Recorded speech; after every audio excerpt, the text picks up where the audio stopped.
Coba lihat, udah bisa belum? Sudah ya? Sudah, Pak. Oke, ya. Oke ya, kita lanjut ya.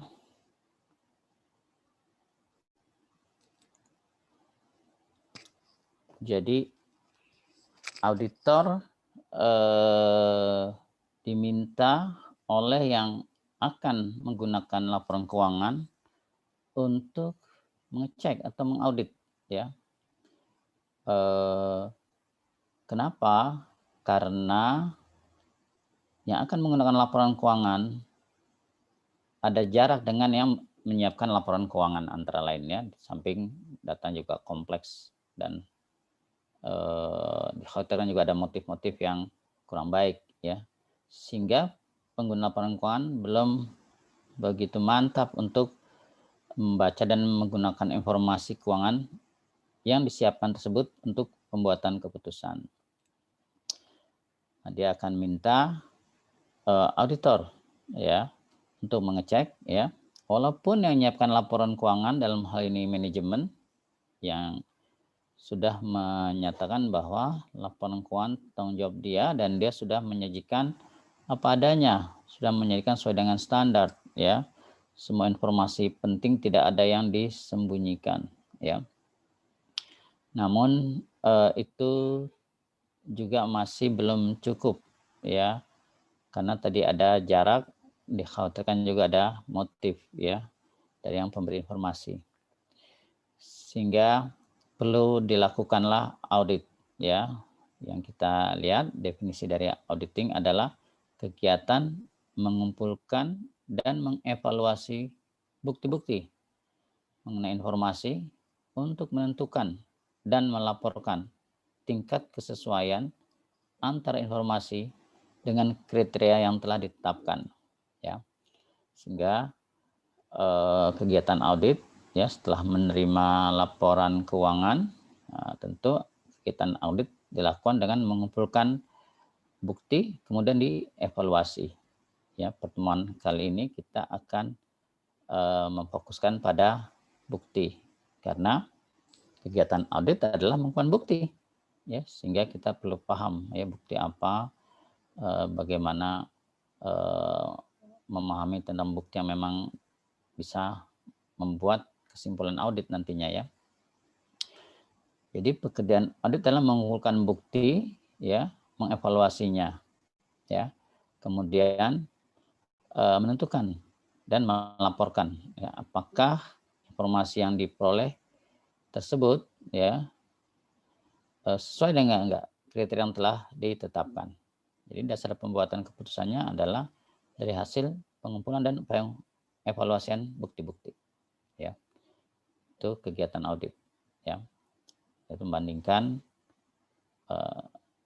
kondisi dengan kriteria ya, apa yang ada dengan apa yang seharusnya ada ya. Caranya dengan mengumpulkan bukti, mengevaluasi ya, baru setelah itu dilaporkan. Melakukan siapa? Ya melakukan tentunya yang orang yang dipercaya, orang yang akan membaca laporan keuangan. Tentunya untuk bisa dipercaya, orang ini haruslah mampu ya, mampu melakukan audit ya, punya pengetahuan di bidang audit dan juga mengerti tentang proses accounting tentunya ya, sehingga dianggap kompeten oleh orang yang akan membaca laporan keuangan. Dan juga yang gak kalah penting, gak cuma dia dianggap mengerti, mampu, tetapi juga dia juga tidak punya kepentingan ya, atau istilahnya independen ya, sehingga dia bisa bekerja profesional ya. Minggu lalu juga kita lihat dalam bekerja seorang auditor juga punya pegangan kode etik profesional ya. Itu ya, jadi pekerjaan utama dari auditor adalah mengumpulkan dan mengevaluasi bukti. Itu yang kita akan dalami hari ini ya. Nah, dari hasil pengumpulan bukti, auditor membuat kesimpulan apakah laporan keuangan yang dibilang oleh manajemen sudah oke ya, sudah sesuai dengan apa adanya, sesuai dengan standar, benar-benar seperti itu apa tidak ya. Namun auditor bukan memberikan pernyataan mutlak benarnya, tetapi menyatakan apakah laporan keuangan tersebut tidak mengandung salah saji material, ya. Jadi mungkin ada salah saji tapi tidak material, artinya tidak mempengaruhi pembuat keputusan. Ya.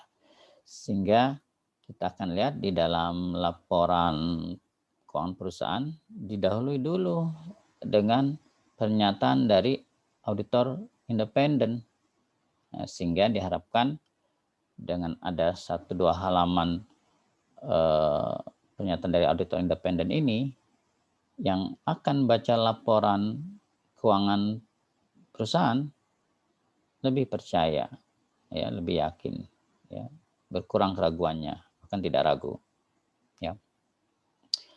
Nah, itulah pelajaran kita, yaitu mengaudit laporan keuangan, ya. Jadi audit yang dibutuhkan karena yang akan menerima laporan keuangan ada keraguan. Kenapa? Karena ada jarak. Kenapa? Mungkin transaksi kompleks, banyak, sehingga dikhawatirkan juga ada motif yang kurang baik, ya. Nah, itu kebutuhan akan audit di bab 1 kita bahas, ya. Yang melakukan siapa?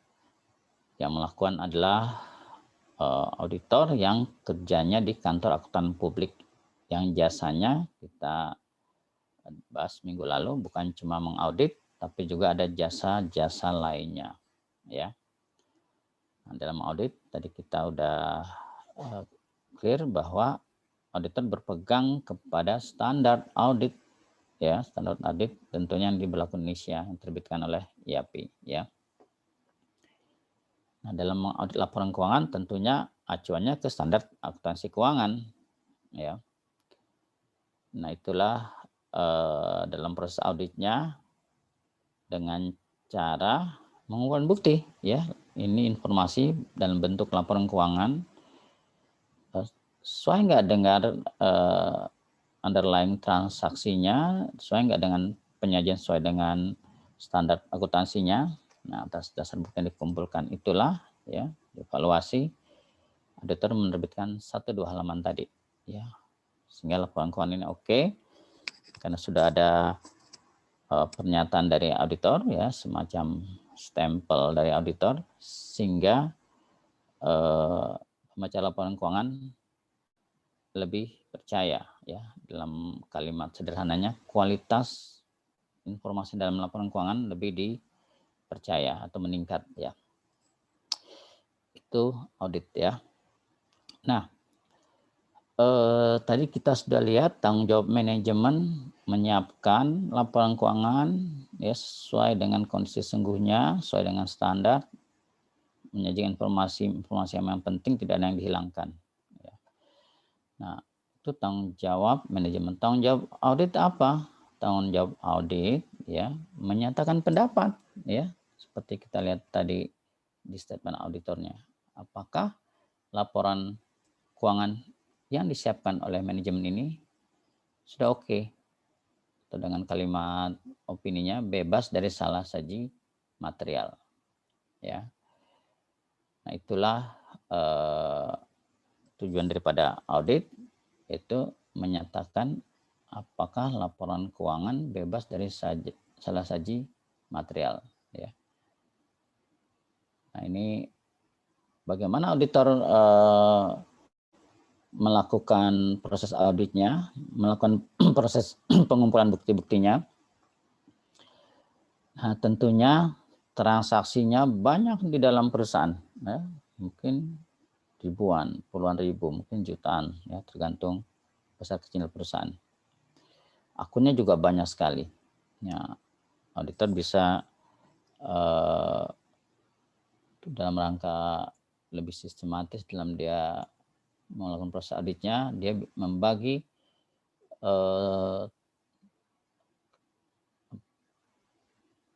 financial statement ke dalam siklus-siklus yang terkait, ya. Sehingga kita lihat di sini, ya.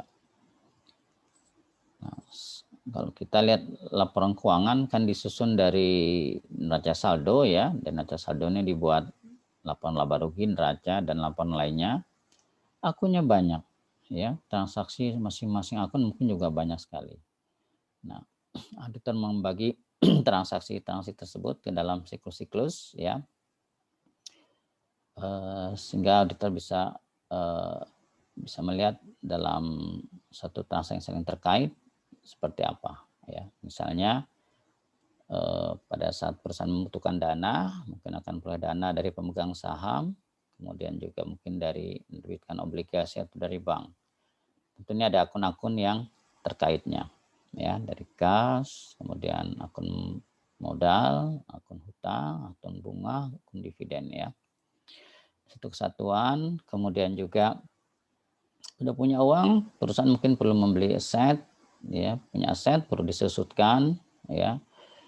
Kemudian kalau dia perusahaan dagang atau manufaktur, dia perlu beli bahan baku atau beli barang dagangan. Tentu ini akan bisa dikelompokkan dalam satu siklus ya. Kemudian untuk mengelola aktivitas perusahaan tentunya ada orang-orang yang perlu menjalankannya. Itu ada aktivitas pegawai, ini bisa dimasukkan dalam satu siklus ya, pembayaran gajinya. Kemudian karena dia punya persediaan ya, baik barang dagang atau barang bahan baku dan hasil produksinya, tentu ini juga bisa dimasuk dalam satu siklus ya, akun-akun yang terkaitnya. Kemudian sudah punya barang untuk dijual, pada saat dijual juga akun-akun terkait dengan penjualan bisa dimasuk dalam satu siklus ya. Di sini kita lihat ya, misalnya siklus penjualan tentunya akan melibatkan cash kalau dia penjualan cash, kemudian account receivable kalau dia jual non cash, kemudian mungkin dia akan punya pencadangan piutang ya, karena piutang pada akhir tahun mungkin ada nggak akan diterima ya, sehingga perlu dicadangkan. Kemudian mungkin ada juga ada receivable ya, kemudian tentunya ada sales ya, ada juga beban piutang tak tertagih. Anis semua akun-akun di neraca rugi laba dimasukkan dalam siklus-siklus yang terkait ya, sehingga kita lihat di sini akan ada akun-akunnya sendiri ya. Nah, untuk akun sales kita lihat ya, ini akun-akun yang terkait ya, terjadi penjualan ya, baik penjualan tunai atau penjualan kredit. Penjualan kredit terima kasnya, mungkin ada retur, ada diskon, kemudian akhir tahun ada pencadangan piutang. Nah, ini dalam satu siklus ya, mengauditnya tetap akun tapi pendekatannya dalam satu siklus sehingga kait-mengkaitnya lebih kelihatan. Itu minggu lalu kita udah bahas ya. Nah, dalam satu siklus ya, misalnya penjualan, tentunya untuk dicatat di dalam buku jurnal ya, ada dasarnya, yaitu kita lihat bahwa accounting dimulai ada transaksi atau kejadian bersifat keuangan yang ada bukti aslinya. Nah, kita lihat di sini ya, transaksi pemrosesan pesanan pelanggan ya, kegiatan aktivitasnya, pembuatan approval kredit untuk yang pembayarannya nggak tunai, kemudian kalau sudah di approve ya dikirim barangnya ya, kemudian ditagih. Nah, kegiatan-kegiatan ini ada administrasinya, ada dokumennya, ada bukti transaksinya. Bukti transaksi inilah yang jadi dasar untuk melakukan pencatatan di dalam buku jurnal. Nah, sehingga kita sebagai auditor paham bahwa pada saat pencatatan di jurnal ada buktinya. Nah, sehingga ini kan menjadi yang akan kita cek nantinya tentunya ya, ada nggak bukti tersebut ya.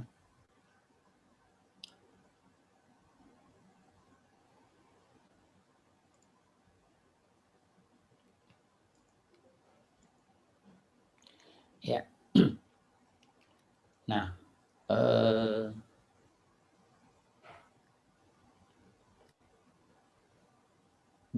jurnal penjualan misalnya, coba kita review lagi ya. Kaista, halo Kaista, jurnal penjualan, jurnalnya bagaimana?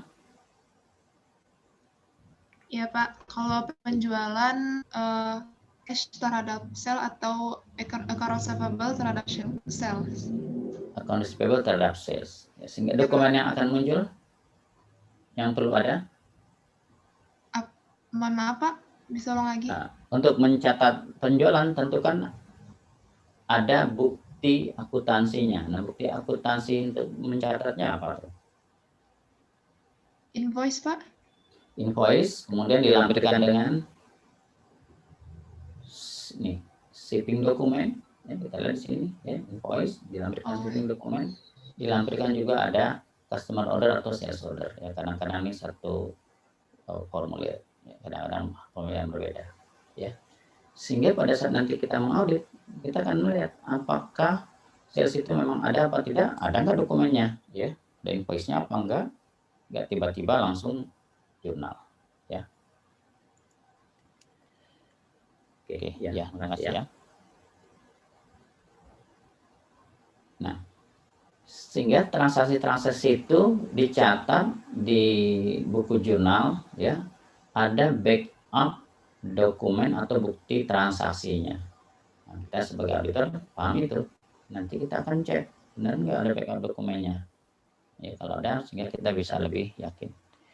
Nah, secara konten tentu akan diproses, diposting ke buku besar, dibuat summary buku besar ya, besar mungkin juga ada buku pembantunya ya, tambahan rincian masing-masing akun yang dirasa perlu dirinci, dibuat summary-nya, total balance ya, baru dibuat laporan keuangan ya. Dan kita telah pelajari ya, sehingga masing-masing transaksi itu akan saling mengkait ya. Pada saat dijual tadi di jurnal kan AR pada sales, pada saat dibayar cash pada AR ya, sehingga akun-akunnya akan bergerak di sana.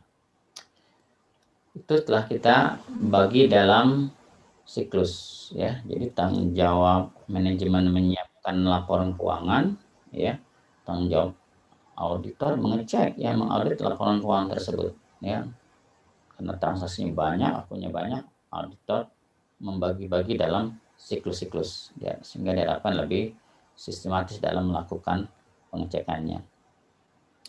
Nah, setelah membagi dalam siklus, berikutnya auditor memahami lebih detail tentang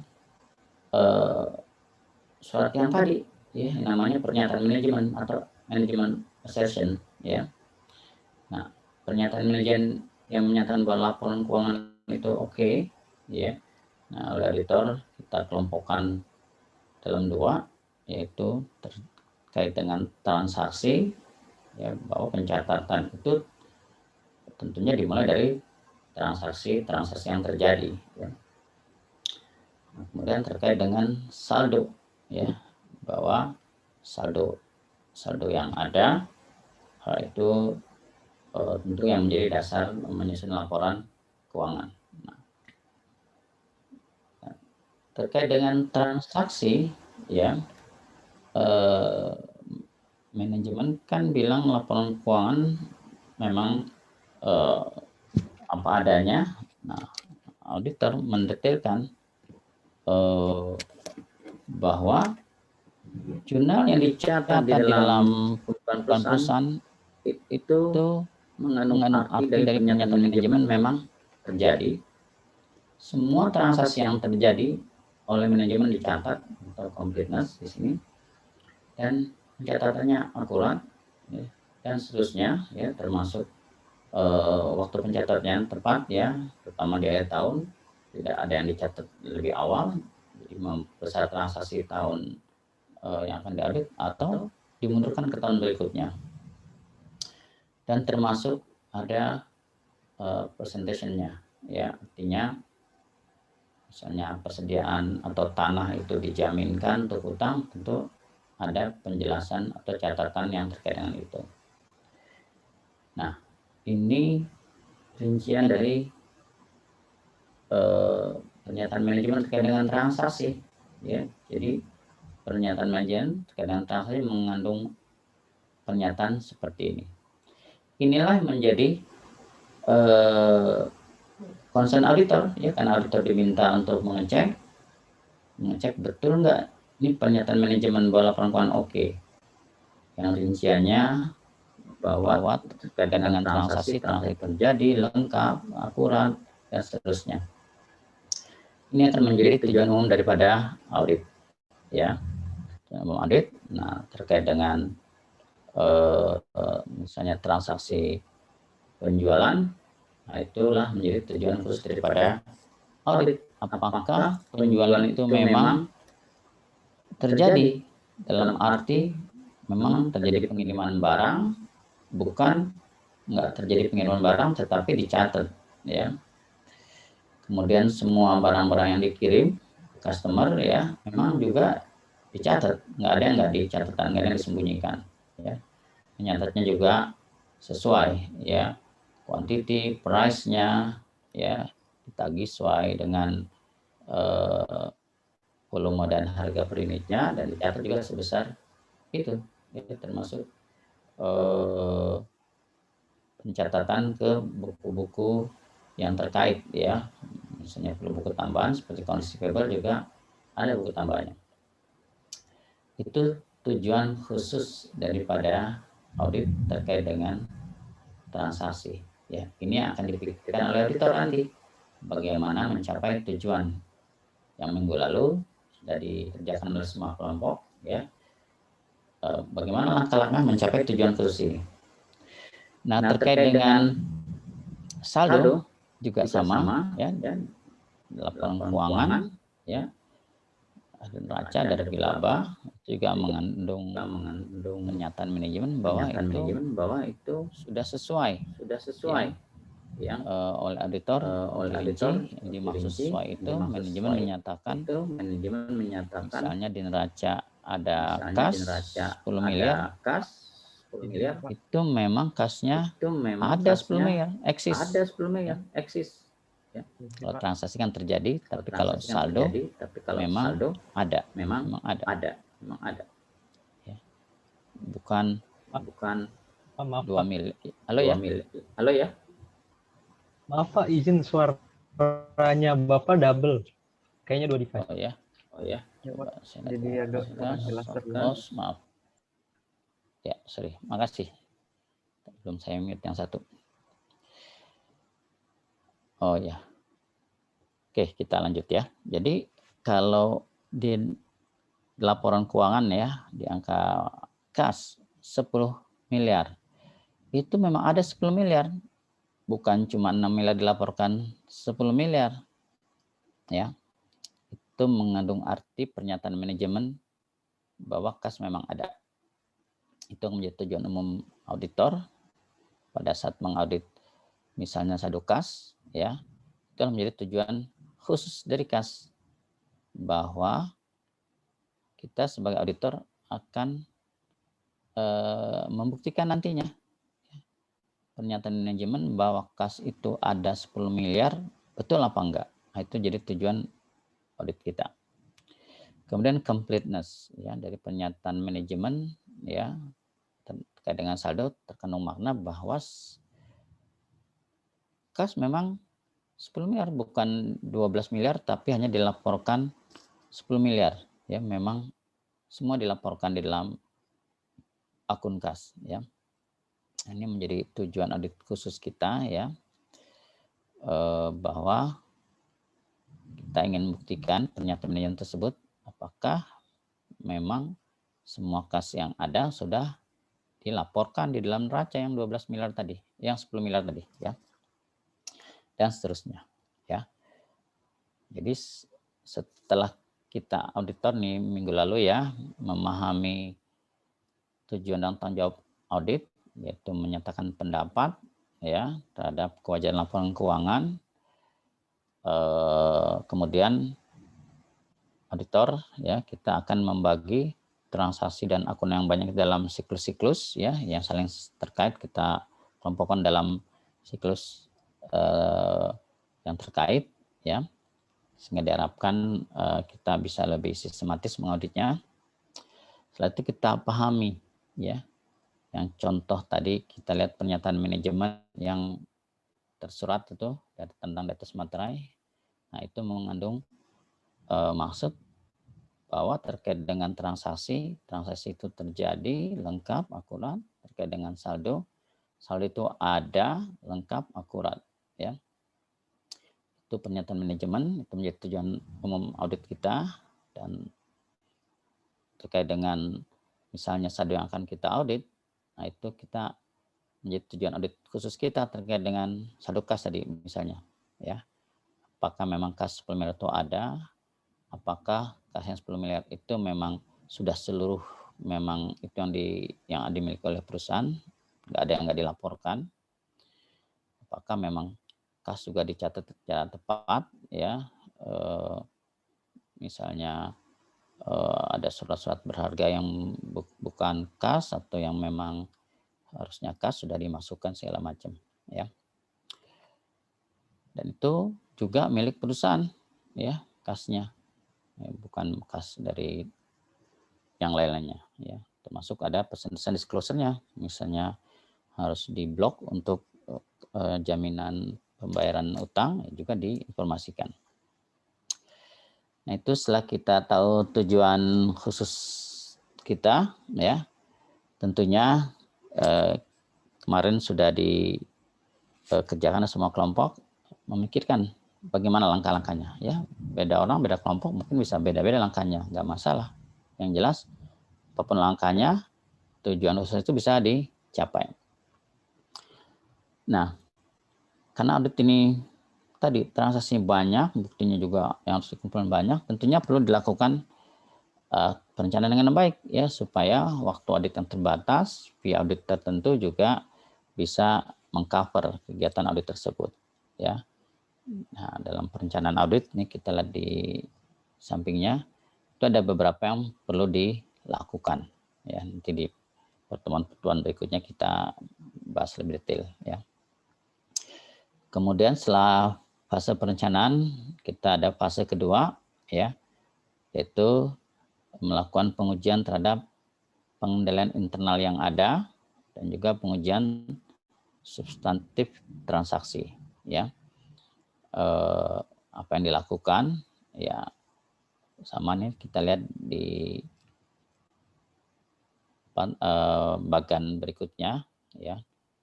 Itu ada hal yang perlu dilakukan oleh auditor, ya.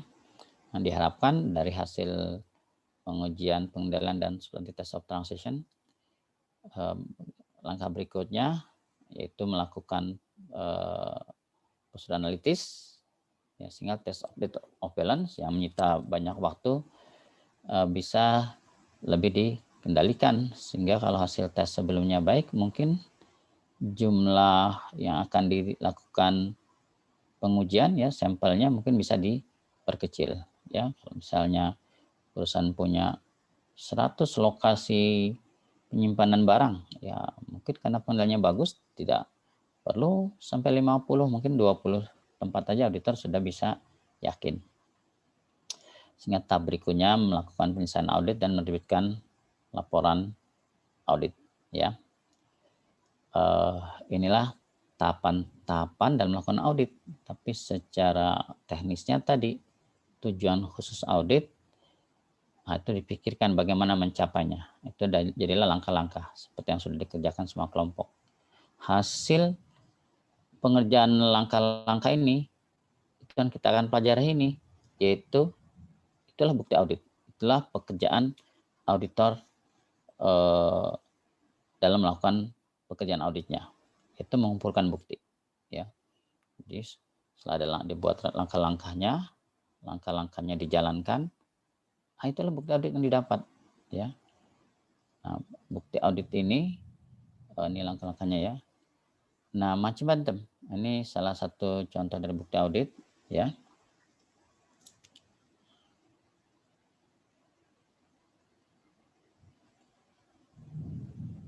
Sebentar.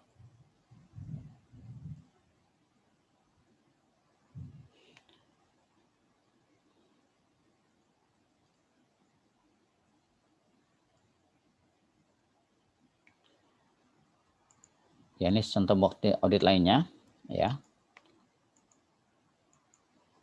Nah, sekarang kita lihat ke bab yang akan kita bahas hari ini, ya, yaitu bab 6 ini, ya. Jadi tadi kita sudah lihat, udah buat langkah-langkah itu kita jalankan, ya, kita eksekusi. Hasil eksekusi itulah bukti audit, ya. Nah, bukti itulah yang kita lihat di definisi audit.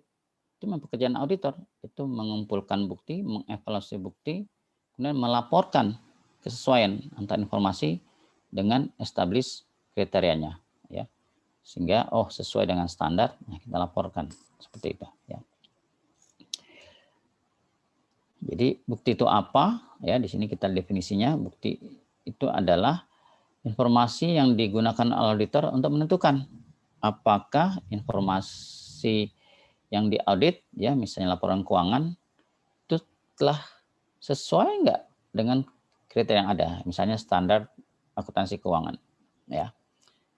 Nah, itu bukti, ya, yang di berbagai profesi mungkin penggunaan buktinya mirip-mirip, hanya jenis buktinya berbeda-beda, ya. Nah, dalam untuk mendapatkan bukti tersebut, ya, auditor perlu melakukan beberapa hal, ya, keputusan harus dia lakukan, ya, yang kemarin sudah dikerjakan, yaitu membuat langkah-langkah audit. Ya, saya lihat ada yang sudah detail, ada yang belum, ya. Nah, idealnya langkah-langkah itu rinci detail, sehingga pada saat mengeksekusinya mudah, tinggal diikuti langkah-langkah saja. Lakukan ini, minta ini, cek ini, ya, tinggal diikuti saja. Nah, sehingga untuk mendapatkan bukti, yang pertama ada langkah-langkahnya yang kemarin sudah dikerjakan. Kemudian di langkah-langkah itu harusnya sudah rinci. Misalnya yang akan diaudit account receivable, ya, account receivable, atau misalnya akan diaudit aktiva tetap, ya, aktiva tetap, misalnya tanah, ya, perusahaan punya 100 lokasi tanah yang di tempat yang berbeda-beda, ya, dalam kota maupun di luar kota. Nah, dalam auditnya udah misalnya, cek aja di lokasi tanahnya, ada nggak tanahnya itu, ya, untuk mengecek keberadaan, ya. Audit objektifnya itu mengacu kepada asersi manajemen bahwa di laporan keuangan disajikan manajemen mengandung makna pernyataan manajemen bahwa tanah itu ada, ya, asersi saldo, ya. Itu menjadi tujuan umum audit terkait dengan tujuan khusus tanahnya. Auditor membuktikan betul nggak tanah itu ada, sehingga langkahnya adalah cek aja, datangi lokasi tanahnya, ya, lokasi di mana, koordinatnya berapa, nanti akan dilihat ada apa tidak. Itu prosedur auditnya. Kemudian karena tanah ada 100 tanah, ya, lokasi yang berbeda-beda, apakah akan dicek 100-100-nya? Tentunya ini biayanya sangat besar, ya. Nah, ini mungkin perlu diputuskan. Dari langkah-langkah audit yang fase-fase tadi, ya, mungkin bisa diputuskan di sini cukup 20%-nya, sehingga 20 titik yang akan dilihat lokasinya. 20 titik ini perlu diputuskan yang mana, dalam kota berapa lokasi akan dikunjungi, akan dilihat, luar kota berapa lokasi yang dikunjungi. Ya, misalnya dalam kota 7 lokasi, luar kota 13 lokasi. Kapan proses itu akan dilaksanakan? Nah, katakan bulan September, bulan Oktober, atau bulan November, ya, atau bulan Januari, ya. Ya, itu diharapkan itu ada di langkah-langkah auditnya, ya, sehingga pada saat eksekusinya lebih mudah, ya. Nah, setelah auditor punya langkah-langkah audit yang dieksekusi jadi bukti audit, ya. Nah, pada saat bukti audit terkumpul, tentu auditor akan membuat tadi melaporkan kesesuaiannya, ya. Apakah atas dasar bukti yang dikumpulkan laporan keuangan ini sesuai dengan standar apa tidak, sesuai dengan transaksi sesungguhnya apa tidak. Nah, untuk bisa membuat kesimpulan tersebut, tentunya auditor harus yakin bahwa bukti yang dikumpulkan itu memang bukti yang menyimpulkan, ya, dalam arti dia layak, ya, appropriate dan sufficient, cukup, ya. Nah, appropriate ini bukti itu memang relevan dengan keputusan yang akan diambil, yaitu sesuai dengan tujuan auditnya, dan juga sumbernya reliable, andal. Ya, jadi tadi tujuan audit misalnya ingin menguji pernyataan manajemen terkait dengan eksistensi tanah, ya, bahwa tanah itu memang ada. Sehingga langkah auditnya adalah lihat lokasi tanahnya, koordinat berapa, ya. Nah, itu relevan dengan tujuan audit. Tapi kalau tujuan auditnya menguji apakah aset manajemen bilang bahwa tanah itu memang milik perusahaan. Nah, tentunya kalau hanya didatangi nggak relevan dengan, ya, nggak sesuai dengan tujuan auditnya. Tujuan auditnya kepemilikan, tentu kalau melihat lokasi tanah itu tidak relevan, ya. Tapi kalau tujuan auditnya eksistensi, ada nggak tanah itu? Ya lihat, oh ada, tuh ada patoknya tanah milik PT ABC. Kemudian sumber buktinya siapa? Andal apa enggak? Oh, sumber buktinya auditornya langsung datang ke lokasi tanah. Oh, itu sangat andal. Tapi kalau sumber buktinya auditornya minta pegawai perusahaan PT ABC, tolong kamu lihatin tanahnya ada apa enggak? Kurang andal, keandalannya turun, ya, karena pegawai perusahaan bisa juga tidak berkata apa adanya, ya, atau menyuruh orang lain barangkali. Nah, ini untuk tingkat keandalan buktinya turun, ya. Nah, jadi kalau hasil pengumpulan buktinya, ya, hasil eksekusi langkah-langkah dapat bukti, nah auditor akan mengevaluasi apakah bukti ini menyimpulkan apa tidak. Bukti ini menyimpulkan kalau dia relevan, yaitu sesuai dengan tujuan audit. Tujuan audit menguji adanya, oh auditor ada berita acara udah datang ke lokasi, tanahnya ada, dan tanda tangan oleh auditor sendiri. Artinya auditor menyaksikan langsung, ya. Nah, kemudian tanahnya ada 100, datangi 2 mungkin nggak cukup, nggak sufficient, ya, tapi 20 mungkin itu cukup, sehingga auditor bisa menyimpulkan bahwa tanah ini oke, ya, dari segi adanya. Tapi kan tujuan auditnya banyak tadi, ya. Kemudian ada nggak yang nggak dilaporkan? Nah, mungkin lihat dari tanya-tanya dari beberapa pegawai, ada berapa tanahnya, ya, itu menjadi bukti juga, ya. Oh, ternyata ada yang nggak dilaporkan. Nah, berarti kan itu akan menjadi pertanyakan oleh auditor. Ternyata tanahnya bukan 100 tempat, tapi ada 120 misalnya. Nah, itu terkait dengan bukti, ya. Jadi langkah-langkah di eksekusi dapat bukti, ya. Nah, langkah-langkah itu tadi idealnya juga udah ada keputusan terkait dengan berapa yang akan disampel, yang mana yang akan disampel, kapan akan dieksekusi, ya. Nah, itu keputusan yang terkait dengan bukti oleh auditor, ya. Keputusan terhadap langkahnya yang apa, kemudian berapa banyak yang akan dilihat, akan dicek, ya, kemudian yang mana akan dicek, kapan akan dilakukan. Setelah terkumpul, evaluasi, apakah bukti ini menyimpulkan apa tidak? Apakah dia relevan, ya, sesuai dengan tujuan audit? Tujuan auditnya apa? Ya, accuracy, betul enggak? Ya, per meternya berapa dikali harga per meternya, kemudian ya di postingnya ke buku besarnya, buku tambahnya, betul apa tidak, ya. Kemudian itu relevan terkait dengan tujuan audit. Andal enggak? Sumbernya dari siapa nih? Bahwa udah didatangin oleh pegawai perusahaan, kurang andal terkait dengan tujuan keberadaan. tapi yang datangi langsung auditor, tentu lebih yakin. Kemudian berapa banyak yang didatangi? 20. Oh, ya auditor masa sudah cukup itu untuk buat suatu kesimpulan. Oh, cuma 2, mungkin belum mantap. Ya, itu dalam membuat keputusan terkait dengan bukti audit. Ya, jadi pekerjaan auditor yang utama adalah ya dari awal audit sampai audit adalah mengumpulkan bukti, ya sesuai dengan definisi audit tadi. Ya. Nah, bukti itu apa? Bukti itulah informasi yang dikumpulkan oleh auditor, ya di evaluasi. Nah, nanti atas dasar itulah dia buat melaporkan apakah laporan keuangan telah sesuai dengan established kriterianya apa enggak, misalnya sesuai dengan standar akuntansi keuangan apa tidak, ya. Sampai di sini ada yang punya pertanyaan?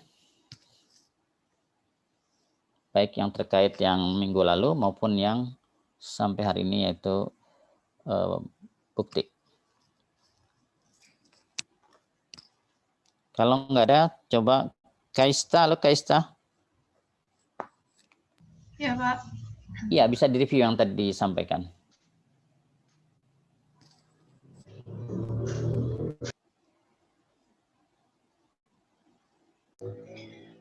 Jadi tadi kita mengulas sedikit mengenai materi minggu kemarin. Ya. Sebentar ya, Pak. Ya.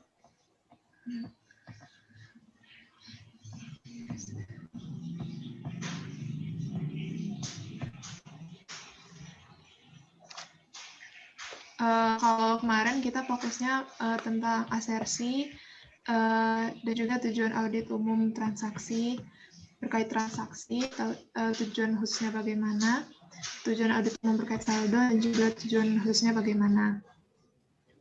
Seperti yang pengertian dari audit, bahwa salah satu tugas auditor juga mengumpulkan bukti. Nah, maka pada pertemuan kali ini mengenai bukti audit itu yang akan kita bahas. Oke. Mengenai bukti, kalau dari Arens, bahan bukti merupakan informasi yang digunakan auditor untuk menentukan apakah informasi kuantitatif yang sedang diaudit disajikan sesuai dengan kriteria yang ditetapkan atau tidak. Salah satu untuk yang mengukur mengenai keakuratan sebuah bukti itu ada 2. Seperti yang di slide Bapak tadi, ada appropriateness dan sufficiency. Itu mengenai apakah buktinya relevan dengan tujuan audit atau tidak, juga mengenai kecukupan dari bukti itu sendiri. Contohnya, jika diberikan ukuran bahwa akan melihat kebenaran apakah suatu perusahaan memang memiliki 100 tanah, tetapi jika kita hanya mengambil langkah untuk melihat 2 tanah saja itu tidak cukup. Tapi apabila kita melihat 20 tanah itu bisa dijadikan sampel untuk menyimpulkan apakah benar perusahaan tersebut memiliki 100 tanah atau tidak. Itu yang contoh mengenai sufficiency. Setelah itu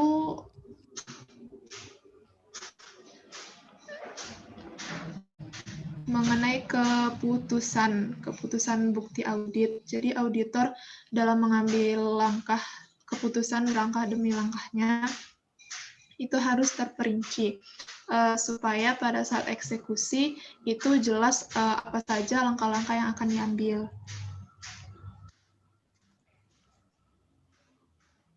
Apakah resum kemarin juga perlu disebutkan, Pak? Ya, boleh. Jadi macam-macam bukti audit dari yang saya resum kemarin itu ada beberapa macam. Ada pemeriksaan fisik, konfirmasi, dokumentasi, pengamatan, tanya jawab dengan klien, pelaksanaan ulang atau reperformance, dan prosedur analitis. Prosedur analitis sendiri adalah evaluasi atas informasi keuangan yang dilakukan dengan mempelajari hubungan logis antara data keuangan dan non-keuangan, meliputi perbandingan jumlah yang tercatat dengan ekspektasi auditor. Setelah itu ada sifat bukti. Sifat bukti itu ada dua, jadi ada bukti yang persuasif atau yang meyakinkan, ada juga bukti yang kurang persuasif atau kurang bukti yang meyakinkan itu seperti perhitungan auditor atas efek-efek. Terus kalau contoh dari informasi yang kurang meyakinkan atau bukti yang kurang meyakinkan itu seperti tanya jawab dengan pegawai. Karena iya Pak. Ya, lanjut. Karena kalau hanya mengandalkan jawaban dari tanya jawab itu masih kurang akurat. Itu. Oke, cukup dulu. Kita minta coba ini yang nggak kelihatan videonya nih. Halo Elsa, videonya tolong Elsa, Indra, Jeremy, Nurfitri, sama Rian. Halo, videonya tolong dihidupkan. Jeremy. Saya sudah on cam, Pak. Maaf, Pak. Ya, halo Jeremy. Nggak bisa hidup, hilang orangnya. Saya dari tadi on cam, Pak. Oh. Saya juga Pak, cuman ada background jadi suka hilang. Ya, nanti dimarahin sekren yang hidupin ya.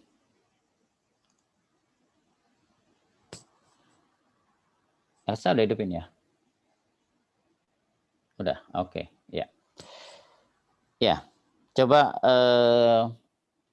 di-review lagi, diulang sama Jeremy, ya Pak Jeremy?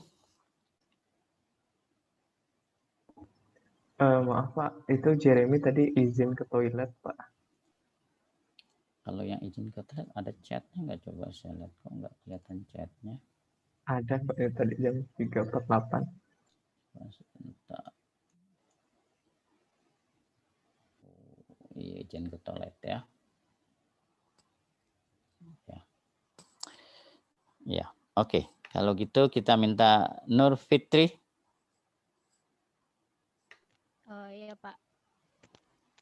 Untuk bukti audit sendiri itu, yang pertama itu ada pengertian dari bahan buktinya, yaitu informasi yang digunakan auditor untuk menentukan apakah informasi kuantitatif yang sedang diaudit disajikan sesuai dengan kriteria yang telah ditetapkan. Cakupan untuk bahan bukti sendiri ada dua. Yang pertama ada bahan bukti yang mencakup informasi yang meyakinkan seperti perhitungan auditor atas EPF, dan yang kedua informasi yang kurang meyakinkan seperti jawaban pegawai perusahaan atas pertanyaan yang diajukan. Keputusan bahan bukti audit sendiri itu merupakan keputusan utama yang dihadapi auditor, yaitu penentuan jenis dan jumlah bahan bukti yang memadai yang harus dikumpulkan untuk memastikan bahwa komponen laporan keuangan klien dan keseluruhan laporan telah disajikan dengan wajar. Keputusan auditor dalam pengumpulan bahan bukti itu terbagi atas 4. Yang pertama, prosedur audit yang digunakan. Yang kedua, besarnya sampel. Yang ketiga, pos atau unsur yang dipilih dari populasi. Yang keempat, waktu pelaksanaan prosedur. Gambaran rinci atas hasil dari keempat keputusan ini akan disebut sebagai program audit yang berisi daftar dari prosedur audit. Selanjutnya, ada bahan bukti yang menyimpulkan yang memenuhi 4 faktor. Yang pertama itu relevansi, merupakan harus berkaitan dengan tujuan audit. Yang kedua ada kompetensi atau keandalan, derajat yang dapat dipercaya suatu bahan bukti dapat dicapai dengan independensi penyediaan data, efektivitas struktur pengendalian intern, pengetahuan auditor, kualifikasi penyediaan informasi, dan tingkat objektivitas. Yang ketiga ada kecukupan, yang merupakan besar sampel dan pos yang diuji. Yang keempat ada ketetapan waktu, yang merupakan periode audit. Bahan bukti yang menyimpulkan dapat dievaluasi hanya setelah mempertimbangkan gabungan dari relevansi, kompetensi, kecukupan, dan tepat waktu. Oke, ya, cukup ya. Ya, jadi tanggung jawab dan tujuan audit yaitu memberikan pendapat terhadap kewajaran laporan keuangan. Untuk itu auditor melakukan tanggung jawab dengan cara memecah-mecah membagi dalam siklus. Setelah itu auditor memahami sesi manajemen, ya, kenyataan manajemen bahwa laporan keuangan ini oke, ya. Dan lebih rinci tadi dibagi dalam 2 pernyataan terkait dengan transaksi, terkait dengan saldo. Kemarin tugasnya yang terkait dengan saldo piutang, ya. Nah, terkait dengan saldo, ini menjadi tujuan audit khusus, ya. Saldo yang akan diaudit. Nah, tujuan audit khusus inilah yang akan dipikirkan bagaimana langkah-langkahnya untuk mencapai tujuan tersebut, ya. Apakah piutang itu ada? Nah, gimana meyakinkan auditornya? Langkah-langkahnya seperti apa? Apakah piutang itu lengkap dilaporkannya? Apakah akurat? Apakah piutang itu memang milik perusahaan semuanya? Ya. Apakah memang itu memang waktu pencatatannya tepat? Ya, tidak ada yang dimajuin, tidak ada yang dimundurin. Ya. Termasuk kalau ada penjelasan yang penting harus dijelaskan dalam catatan sudah dilakukan apa tidak, ya. Nah, ini dipikirkan langkah-langkahnya oleh auditor bagaimana mencapai tujuan tersebut, ya. Nah, langkah-langkah ini dibuat, kemudian langkah-langkah ini dijalankan. Nah, hasil menjalankan langkah-langkah dapatlah bukti audit, ya. Bukti audit diharapkan itu berasal dari 4 keputusan yang baik. Yang pertama, langkahnya sesuai dengan tujuan auditnya, ya. Kemudian jelas berapa banyak dia akan melakukan pengujian, mana yang akan dipilih, kapan akan dilakukan, ya. Nah, setelah itu dieksekusi dapat bukti audit. Nah, bukti audit yang dikumpulkan ini auditor mesti evaluasi lagi, apakah ini sudah menyimpulkan atau belum. Dia bisa dibuat dikatakan menyimpulkan kalau dia relevan, ya, dengan tujuan auditnya. Tujuan auditnya ingin membuktikan kelengkapan, ya, terkait dengan tanah, ya mungkin dilihat, ya, apakah tanya informasi yang lain, lihat dokumentasi, ada nggak tanah yang nggak dilaporkan. Kemudian terkait dengan sumber buktinya, apakah andal, ya.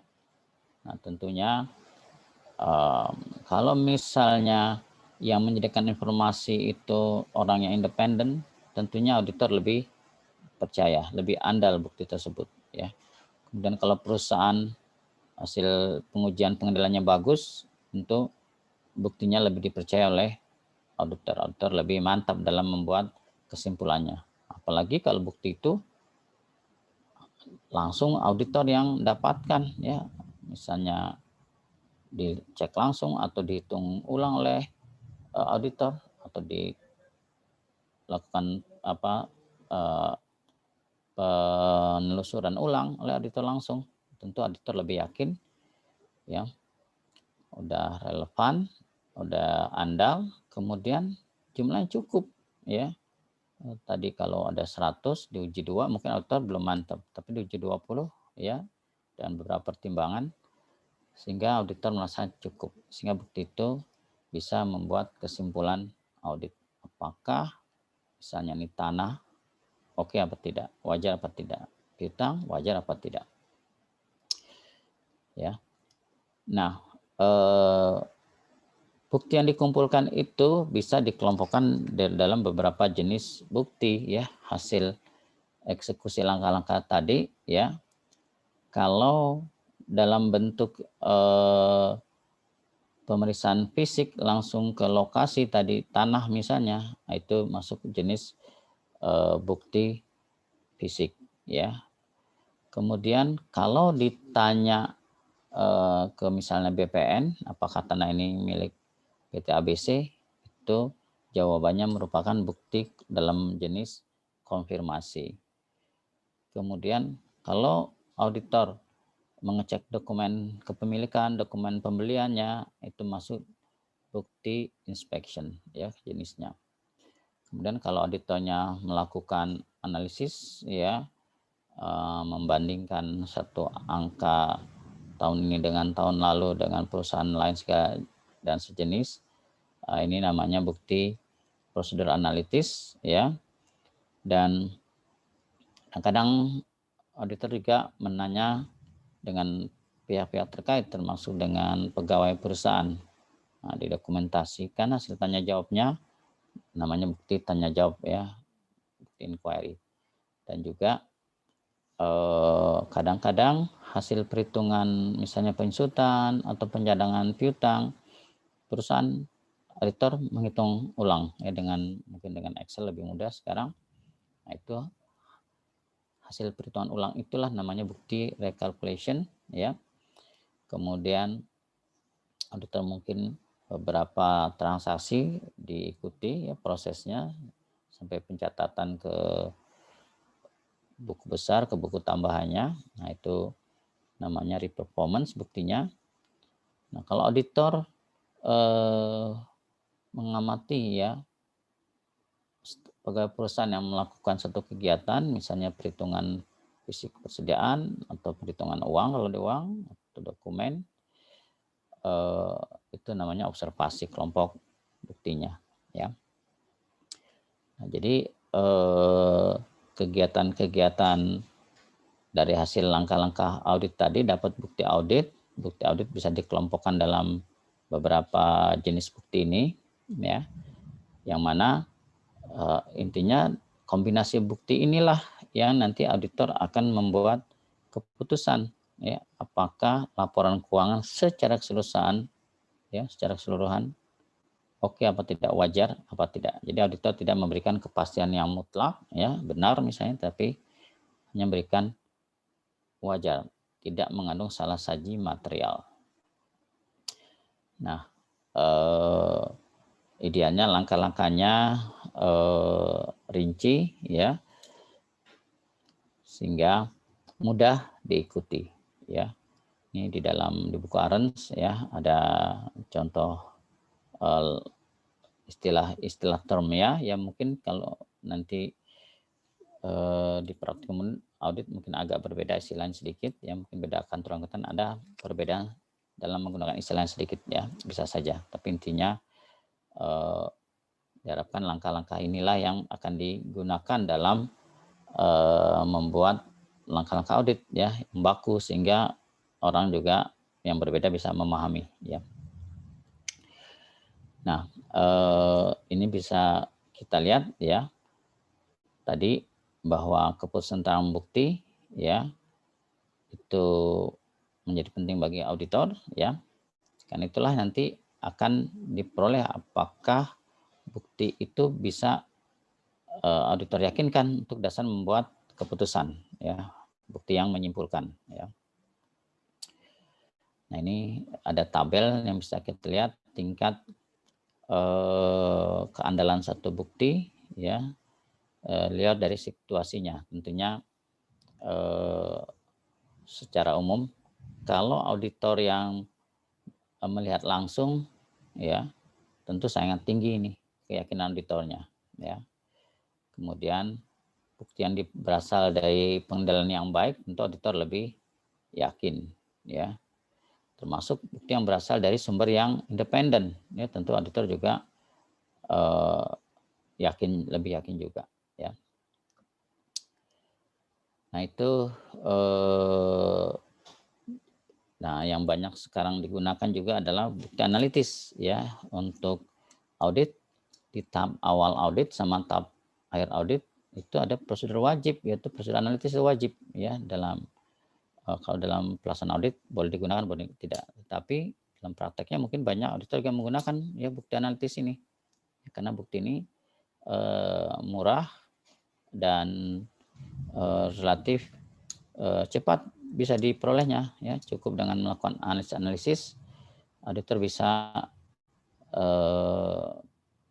punya arah ya, ada nggak yang aneh ya, misalnya penjualan meningkat seperti kasus kita ya, tapi piutangnya kok nggak sebanding meningkatnya dengan penjualannya, atau terjadi piutang ragu-ragu yang lebih besar. Nah, ini tentu menjadi concern ya. Betul nggak penjualan terjadi, betul nggak memang piutang itu ada ya. Nah, inilah bukti analitis itu cepat, murah. Nah, sehingga itu semacam radar bisa mengarahkan waktu auditor yang terbatas ya kemana akan di-spend lebih banyak ya. Nah ini tentunya ini akan sangat berguna ya, sehingga untuk di awal audit sampai akhir audit wajib dilakukan, karena nanti auditor yang berpengalaman pada saat akhir audit lihat rasio lagi ada yang enggak lazim ini sepertinya, yang mungkin bisa didalami lagi, tambah lagi buktinya ya. Jadi misalnya penjualan meningkat tapi kok pengadaan barangnya kok enggak meningkat dengan pengadaan bahan bakunya. Nah ini tentu tidak lazim juga kalau dianalisis seperti itu. Coba kita minta review lagi dari Nada Safa. Saya, Pak. Ya. Jadi saya akan mereview bab 6 tentang bukti audit. Nah, jadi yang pertama itu adalah pengertian bahan bukti. Nah, bahan bukti itu sendiri adalah informasi yang digunakan oleh auditor untuk menentukan apakah informasi kuantitatif yang sedang diaudit itu disajikan sesuai dengan kriteria yang telah ditetapkan. Kemudian cakupan bahan bukti. Cakupan bahan bukti itu yang pertama adalah bahan bukti mencakup informasi yang meyakinkan seperti perhitungan auditor atas efek-efek atau marketable securities. Kemudian yang kedua, informasi yang kurang meyakinkan seperti jawaban pegawai perusahaan atas pertanyaan yang diajukan. Nah, kemudian yang selanjutnya adalah keputusan bukti audit. Nah, keputusan bukti audit ini penting yang dihadapi oleh keputusan penting yang dihadapi oleh para auditor adalah menentukan jenis dan jumlah bukti audit yang tepat yang diperlukan untuk memastikan bahwa laporan keuangan tersebut telah disajikan secara wajar. Nah, keputusan mengenai bukti ini ada 4. Yang pertama itu adalah prosedur audit yang akan digunakan. Nah, jadi prosedur audit ini adalah rincian instruksi yang menjelaskan bukti audit yang harus diperoleh selama audit. Nah, kemudian yang kedua adalah berapa ukuran sampel yang akan dipilih untuk prosedur tersebut. Nah, jadi setelah memilih prosedur audit tadi, auditor dapat mengubah ukuran sampel dari hanya 1 hingga semua item dalam populasi yang sedang diuji. Nah, keputusan tentang berapa banyak item yang akan diuji itu harus dibuat oleh auditor pada setiap prosedur audit. Nah, ukuran sampel untuk setiap prosedur itu mungkin berbeda antara satu audit dan yang lainnya, tergantung pada karakteristik klien seperti luas pengendalian yang terotomasi dan tingkat assurance yang diperlukan dari prosedur itu sendiri. Kemudian yang ketiga adalah item-item mana yang akan dipilih dari populasi. Nah, jadi setelah menentukan ukuran sampel untuk prosedur audit, auditor itu harus memutuskan item-item mana dalam populasi tersebut yang akan diuji. Kemudian yang terakhir adalah kapan melaksanakan prosedur audit. Nah, jadi audit atas laporan keuangan itu umumnya mencakup 1 periode seperti 1 tahun. Nah, jadi biasanya suatu audit itu baru dianggap selesai setelah beberapa minggu atau beberapa bulan setelah berakhirnya suatu periode. Nah, oleh karena itu, waktu prosedur audit ini dapat bervariasi dari awal periode akuntansi sampai berakhirnya periode akuntansi itu sendiri. Nah, keputusan penetapan waktu audit ini biasanya dipengaruhi oleh kapan klien menginginkan audit itu diselesaikan. Nah, jadi umumnya dalam audit atas laporan keuangan ini, klien itu menginginkan agar audit tersebut diselesaikan antara 1 hingga 3 bulan setelah akhir tahun. Nah, kemudian ada program audit. Nah, program audit itu adalah daftar prosedur audit untuk bidang audit tertentu atau untuk keseluruhan audit. Nah, jadi program audit itu memuat daftar prosedur audit dan biasanya mencakup ukuran sampel, item-item yang dipilih, dan penetapan waktu pengujian. Kemudian yang selanjutnya ada persuasivitas bukti. Nah, jadi standar audit itu mewajibkan auditor untuk mengumpulkan bukti audit yang tepat dan mencukupi untuk mendukung pendapat yang akan diterbitkan oleh auditor itu. Nah, jadi ada 2 penentu persuasivitas bukti, ada ketepatan dan kecukupan. Yang pertama ketepatan bukti atau appropriateness of evidence. Itu adalah ukuran mutu bukti yang berarti relevansi dan reliabilitasnya memenuhi tujuan audit untuk kelas transaksi, saldo akun, dan juga ungkapan yang berkaitan. Kemudian ada relevansi bukti. Jadi bukti audit itu harus berkaitan atau relevan dengan tujuan audit yang akan diuji oleh auditor. Kemudian yang ketiga ada reliabilitas bukti.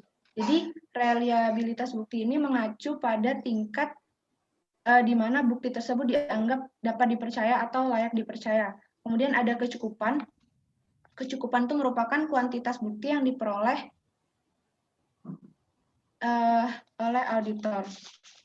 Kemudian ada jenis-jenis bukti audit. Nah, jadi jenis-jenis bukti audit ini ada 8, seperti yang sudah dijelaskan oleh Bapak tadi. Yang pertama itu adalah pemeriksaan fisik. Nah, pemeriksaan fisik ini contohnya perhitungan tangible asset seperti persediaan. Kemudian yang kedua adalah konfirmasi. Jadi konfirmasi itu konfirmasi akun cash in bank pada bank terkait. Kemudian yang ketiga adalah inspeksi. Inspeksi itu adalah inspeksi dokumen dan catatan milik klien terkait penjualan. Nah, dokumentasinya ini terdiri atas 2, yaitu vouching dan tracing. Kemudian yang keempat adalah prosedur analitis. Nah, jadi prosedur analitis ini membandingkan persentase laba kotor klien tahun ini dan tahun sebelumnya. Kemudian yang kelima, ada wawancara dengan klien. Contohnya wawancara tentang metode pencatatan atau bagaimana pengendalian internal dilakukan. Kemudian yang keenam adalah rekalkulasi. Nah, jadi rekalkulasi itu adalah menghitung ulang keakuratan perhitungan klien terhadap beban depresiasi. Yang ketujuh adalah pelaksanaan ulang atau reperformance. Pelaksanaan ulang atau reperformance ini mirip seperti rekalkulasi, namun reperformance ini juga membandingkan data di invoice dan daftar invoice yang disetujui. Kemudian yang terakhir adalah observasi. Jadi kalau observasi itu si auditor ini mengamati langsung kegiatan yang akan diaudit tersebut. Kemudian ada istilah-istilah yang digunakan dalam prosedur audit. Jadi beberapa istilah tersebut adalah yang pertama adalah memeriksa. Jadi memeriksa ini itu adalah studi yang cukup terinci atas dokumen atau catatan untuk menentukan fakta-fakta spesifik tentang catatan itu. Nah, kemudian yang kedua adalah scan. Scan ini pemeriksaan yang kurang terinci atas catatan atau dokumen untuk menentukan apakah terdapat hal yang tidak biasa yang memerlukan investigasi lanjutan. Kemudian yang ketiga adalah membaca. Membaca itu pemeriksaan atas informasi tertulis untuk menentukan fakta yang berkaitan dengan audit. Kemudian yang keempat adalah menghitung. Menghitung ini dilakukan oleh auditor yang independen terhadap klien. Kemudian yang kelima adalah menghitung ulang atau recompute. Jadi recompute itu adalah perhitungan yang dilakukan untuk menentukan apakah perhitungan klien tadi sudah benar atau belum. Kemudian yang keenam adalah menjumlah. Menjumlah ini penjumlahan kolom angka untuk menentukan apakah totalnya sama dengan nilai yang diperoleh oleh klien. Kemudian yang ketujuh adalah menelusuri. Nah, menelusuri ini adalah instruksi yang biasanya berkaitan dengan dokumentasi atau pelaksanaan ulang. Kemudian yang kedelapan adalah membandingkan. Jadi membandingkan ini jadi perbandingan informasi dari 2 lokasi yang berbeda. Jadi instruksi ini harus menyatakan informasi mana yang dibandingkan secara serinci mungkin. Kemudian yang ke-9 ada hitung, yang ke-10 ada mengamati, yang ke-11 ada tanya jawab, dan yang ke-12 ada vouch. Kemudian setelah itu ada prosedur analitis. Jadi kalau prosedur analitis ini adalah evaluasi atas informasi keuangan yang dilakukan dengan mempelajari hubungan logis antara data keuangan dan non-keuangan, meliputi perbandingan jumlah-jumlah yang tercatat dengan ekspektasi auditor. Nah, jadi tujuan prosedur analitis itu ada 4. Yang pertama memahami bidang usaha klien, yang kedua penetapan kemampuan satuan usaha untuk menjaga kelangsungan hidupnya, yang ketiga indikasi adanya kemungkinan saji dalam laporan keuangan, dan yang keempat mengurangi pengujian audit yang terinci. Nah, kemudian ada tahapan dalam prosedur analitis. Yang pertama itu adalah tahap perencanaan. Jadi pada tahap perencanaan itu membantu auditor untuk mengidentifikasi hal-hal penting yang membutuhkan pertimbangan khusus lebih lanjut dalam penugasan. Kemudian setelah itu tahap pengujian. Jadi selama tahap pengujian itu bersama-sama dengan prosedur lainnya. Kemudian pada tahap penyelesaian audit, jadi si prosedur analitis ini sebagai penelaahan akhir untuk menemukan salah saji masalah keuangan yang material dan membantu auditor mengambil pandangan objektif terakhir atas laporan keuangan yang telah diaudit. Kemudian ada jenis prosedur analitis. Yang pertama itu adalah membandingkan data klien dengan industri atau horizontal. Kemudian yang kedua, membandingkan data klien dengan data yang serupa pada periode sebelumnya. Kemudian yang ketiga adalah membandingkan data klien dengan data yang diperkirakan oleh klien. Yang keempat, membandingkan data klien dengan data yang diperkirakan oleh auditor. Yang kelima, membandingkan data klien dengan hasil perkiraan yang menggunakan data keuangan. Kemudian yang terakhir, ada dokumentasi audit. Nah, jadi dokumentasi audit ini adalah catatan utama tentang prosedur audit yang diterapkan, bukti yang diperoleh, dan kesimpulan yang dicapai auditor dalam melaksanakan penugasan. Nah, jadi dokumentasi audit ini harus mencakup semua informasi yang perlu dipertimbangkan oleh auditor untuk melakukan audit secara memadai dan untuk mendukung laporan audit tersebut. Nah, kemudian selanjutnya itu adalah tujuan dokumentasi audit. Nah, jadi tujuan dokumentasi audit secara keseluruhan ini adalah untuk membantu auditor dalam memberikan kepastian yang layak bahwa audit yang memadai itu telah dilakukan sesuai dengan standar audit. Nah, kemudian sudah Pak. Oke, ya. Jadi karena pekerjaan auditor yang utama mengumpulkan bukti, sehingga bukti itu perlu didokumentasikan. Sehingga kalau ada yang mereview, ada yang menanyakan, ya, terutama kalau ada masalah, nah kita bisa membuktikan bahwa auditor telah bekerja sesuai dengan standar. Nah, ini buktinya kita sudah mendokumentasikan bukti-bukti yang memang sesuai dengan acuan standar yang ada, ya. Yang mana bukti audit bisa dikelompokkan dokumentasinya dalam bukti permanen dan bukti current. Ya, bukti current artinya hanya berkaitan dengan tahun di mana audit dilakukan. Dia akan dikelompokkan dalam bukti permanen kalau dia mungkin bisa dipakai untuk beberapa tahun ke depan, ya misalnya tentang akta pendirian perusahaan, sistem yang ada, ya seperti itu. Ya. Jadi pekerjaannya audit mengumpulkan bukti, ya, karena bukti itu menjadi dasar membuat keputusan apakah laporan keuangan bebas dari salah saji material apa tidak, ya sesuai dengan definisi audit, ya itu laporannya based on bukti yang dikumpulkan tadi, ya. Ada yang punya pertanyaan dari yang lain? Izin bertanya, Pak. Ya, silakan. Kan ini kita punya ada jenis-jenis bukti. Kemudian untuk mendapatkan sekian jenis bukti ini kita melakukan beberapa kegiatan.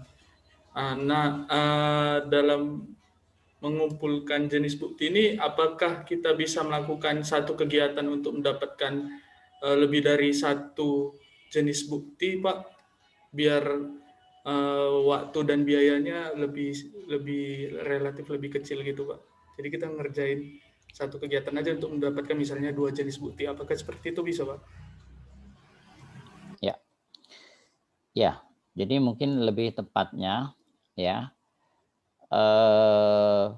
pada saat kita menjalankan langkah-langkah audit tadi, ya, langkah-langkah audit tadi bagus sekali dirinci, ya, bisa melakukan rekursi, bisa melakukan konfirmasi, ya. Nah, bukti ini paling tidak menjawab satu tujuan audit, ya, tapi bisa juga menjawab beberapa tujuan audit, ya.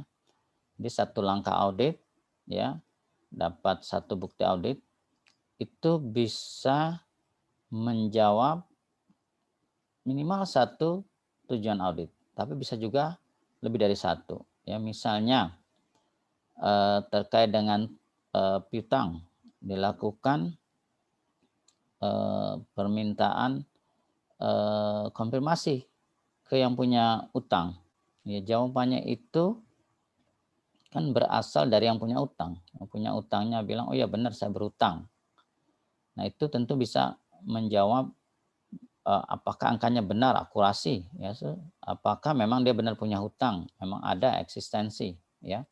Jadi bisa menjawab, satu bukti bisa menjawab beberapa tujuan audit, begitu, ya.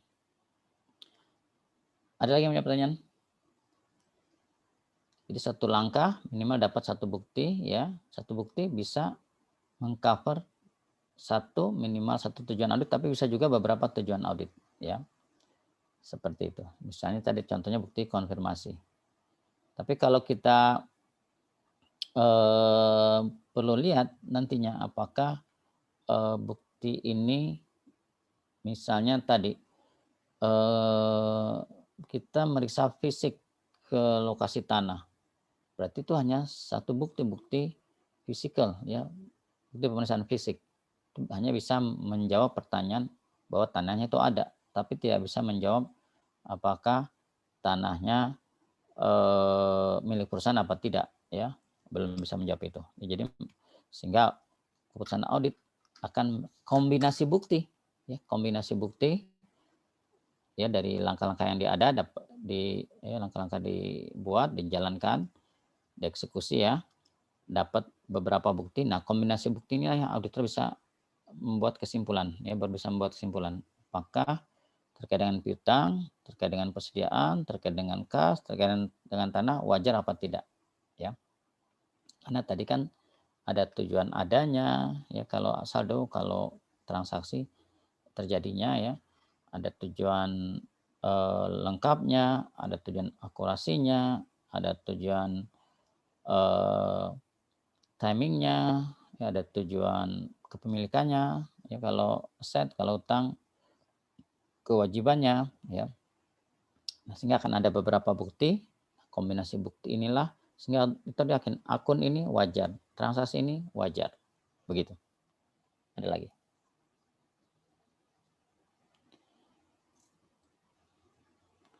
Oke, ya.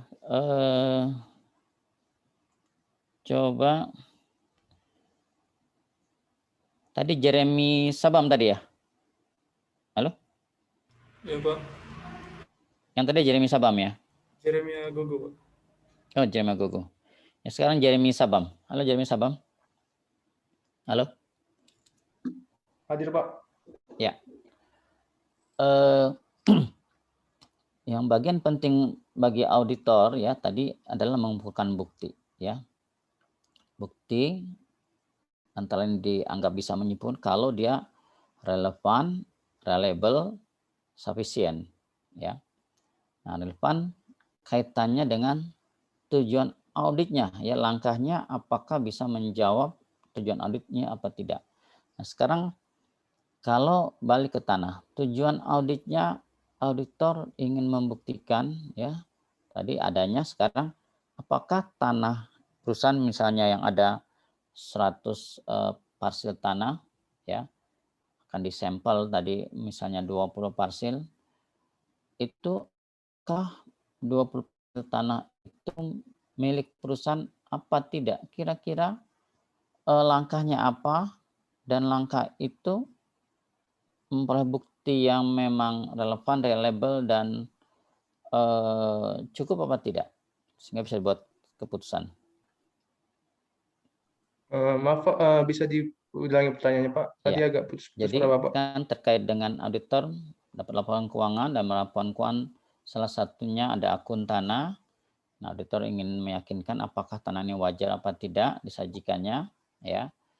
Nah, terkait dengan itu tentunya auditor punya beberapa tujuan audit yang diturunkan dari asersi manajemen terkait dengan misalnya saldo tanah tadi, ya.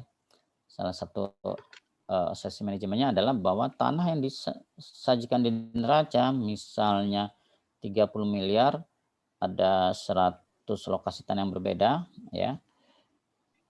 Itu oke apa tidak? Itu antara lain mengandung makna memang milik perusahaan, ya. Itu pernyataan manajemennya. Nah, itu yang akan dibuktikan oleh auditor. Apakah tanah itu benar enggak milik perusahaan. Nah, kira-kira langkah auditnya apa? Oke, izin menjawab Pak. Ya. Mungkin salah satu langkahnya itu bisa ngecek Pak, ngecek bukti kepemilikan kali Pak. Kepemilikan, kalau tanah bukti kepemilikannya apa? Maaf, bagaimana Pak? Kalau tanah bukti kepemilikannya apa? Surat tanah Pak, seperti surat tanah gitu Pak. Ya, Sertifikat tanah. sertifikat ya. Nah, langkahnya gimana? Yang lebih rincinya? Akan kita minta tentunya kan ke perusahaan. Kira-kira coba kalimat tadi, langkah auditnya, kemudian sampelnya, tadi kan misalnya ada 100 tanah, kemudian mana yang mau dipilih? Maksudnya katakan tanah ada yang dalam kota, ada 100 tanah, dalam kota ada 30 tanah, luar kota ada 70 tanah. Kira-kira langkah auditnya lebih rincinya seperti apa kalimatnya? Baik Pak, jadi yang pertama itu tadi kan mengecek bukti kepemilikan, contohnya itu akta sertifikat tanah. Nah, langkah-langkahnya itu yang pertama itu dari meminta dokumen terkait atas akta tanah kali Pak. Oke, Semisalnya contohnya itu ada 10 sampel nih dari setiap kelompok. Oke, 10. Oke. Dari dalam kota ada 10 Pak. Dari Iya, luar bagus. kota ada 10. Iya, Dan bagus. dan sama divariasikan ukurannya Pak. Kurang lebih gitu Pak mungkin. Oke, ya. Sehingga itu dijalankan auditor, karena yang melihat dokumen kepemilikannya adalah auditor langsung, tentu dia memenuhi kualifikasi reliable, ya, sangat andal, ya, buktinya meyakinkan. Kan auditor ngecek langsung sertifikat hak miliknya, ya. Kemudian karena tujuannya adalah ingin membuktikan apakah tanah itu milik perusahaan, ya itu dengan dilihat bukti kepemilikannya itu tentunya relevan. Ya, tujuan audit ingin membuktikan bahwa tanah milik perusahaan apa bukan, ya lihat miliknya, itu relevan, ya. Tapi kalau langkah auditnya datang kunjungin tanah, nggak relevan. Datang kunjungin tanah hanya bisa melihat adanya tanah, tapi tidak bisa meyakinkan miliknya. Ya, jadi langkahnya udah bagus, itu lihat dokumen kepemilikannya. Kemudian yang melihat siapa? Melihatnya auditor langsung. Udah relevan, andal. Udah gitu cukup. Dari 100 dilihat 20, cukup. Sehingga auditor bisa membuat kesimpulan tanah ini auditor yakin milik perusahaan. Ya. Tapi ada nggak tuh barangnya? Ada nggak tuh tanahnya? Nah, tentu ini tidak cukup. Makanya perlu kombinasi bukti. Ya. Ini baru membuktikan adanya. Jangan-jangan tanahnya itu udah dipagar sama orang lain. Atau jangan-jangan persilnya itu nggak ada. Entah hanya suratnya aja yang ada. Itulah perlu pemeriksaan fisik. Ya, ini dapat bukti langsung, yang auditor langsung melakukan pemeriksaan dokumen, ya. Kemudian cek lagi fisiknya, dapat berita acara pemeriksaan fisik, tanda tangan auditor, tanda tangan pendamping dari kliennya, ya, sehingga auditor yakin tanahnya ada karena sudah dilihat langsung oleh auditor. Kemudian tanahnya memang milik perusahaan karena auditor sudah cek dokumentasinya, ya, sehingga auditor bisa menyimpulkan bahwa tanahnya ada dan milik perusahaan, ya. Itulah bukti yang menyimpulkan sehingga auditor bisa membuat kesimpulan bahwa tanah yang disajikan di neraca sebesar misalnya 30 miliar wajar, begitu. Ada lagi yang punya pertanyaan? Punya pertanyaan? Kalau enggak kita minta coba kelompok 3 untuk menyajikan di share tugasnya yang kemarin. Kelompok 3, silakan. Pak, izin Pak, saya bertanya Pak. Oh ya, silakan. Sambil kelompok 3 nyiapkan sharingnya ya. Berarti kita misalkan kan banyak nih langkah-langkah untuk mendapatkan bukti itu Pak ya. Berarti kita itu dituntut agar lebih kreatif dan juga biar secara lebih efisien gitu kerjaannya Pak ya. Oh iya, makanya kan kita lihat tadi tahapan audit kan buat perencanaan dan pendekatan audit, uji pengendalian dan substantive test of transaction, ya, melakukan prosedur analitis. Nah, diharapkan langkah-langkah ini, karena yang menyita waktu auditor adalah uji saldo ini, ya, karena tadi harus mengunjungi 100 lokasi tanah, harus nanya 1000 customer, apakah memungkinkan. Nah, sehingga kan nggak mungkin 100%, sehingga auditor harus melakukan sampel. Nah, untuk memutuskan berapa banyak sampelnya, yang mana yang akan disampel, itu kan perlu ada perencanaan audit tadi, ya, sehingga diharapkan lebih sistematis kerjanya, ya, seperti itu. Ada lagi? Baik, Pak, terima kasih. Ya. Kelompok 3, silakan.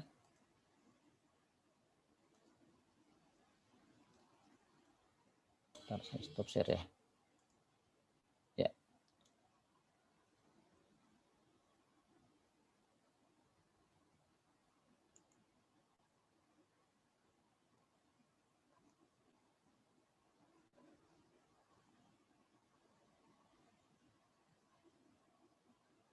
Oke.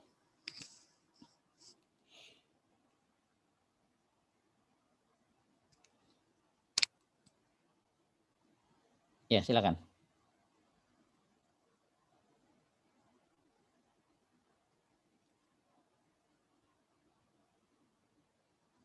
Tes.